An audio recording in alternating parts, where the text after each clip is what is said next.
Um, so we're getting into these secrets now. What are some of a couple of things, right, that the federal government does not want you to know about the IRA or all qualified plans in general? The first thing is that the 401 was created shortly after the Great Depression. This was when, guys, a lot of people weren't, obviously throwing their money in investments and in the stock market. So the federal government had to come up with a way to get people to invest again.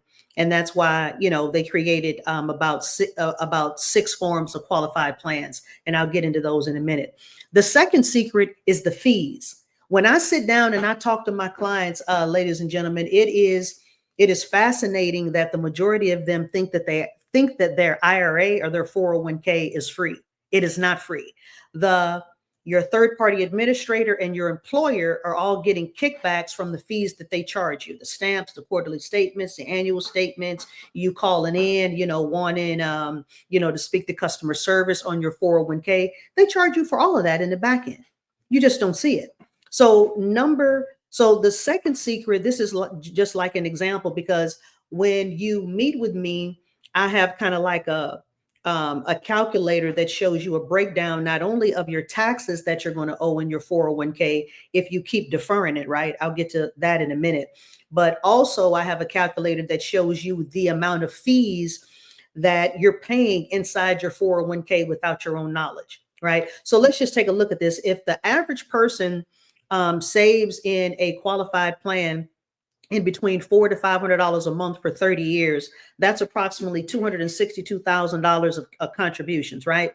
What the average employee or investor doesn't understand is that if they do that, they've paid over $191,000 in fees over 30 years. Yeah, those fees are enough to send 2 children to college. Let's look at let's look at the tax breakdown. So all of us are obviously familiar with the penalties, blah, blah, blah. But let's just take just a high level look at the tax breakdown. Obviously, all qualified plans are up to 36% on all withdrawals. It doesn't matter if you're 63. This is what gets a lot of people. They think that they won't have to pay taxes on inside their 401k if they're 63 and they pull their money out. No, of course you will, because you haven't paid taxes on the earnings and you haven't paid any tax for all those years that you've been deferring your money, deferring your savings, right?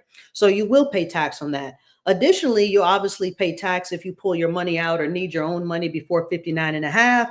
And then, the majority of my clients are totally unfamiliar with what an RMD is. So what that is and what that stands for is a required minimum distribution.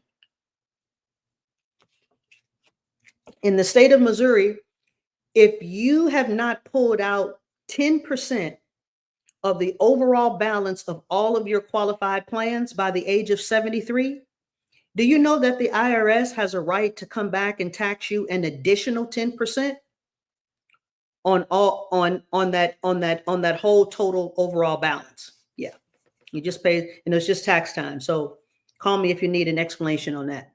Okay, let's look at these mad faces. This is pretty much how your face would look if you invested with me back from 2002 all the way until now. I've got clients from my old firm that had, that were investing with me since my son was, maybe since 2012, and still can't retire in the spring of this year because they've lost over 37% of their accounts. So people that put all their eggs in one basket, unfortunately, in this plan, I've never seen a happy ending in it, nor have I ever seen a millionaire retire in a qualified plan.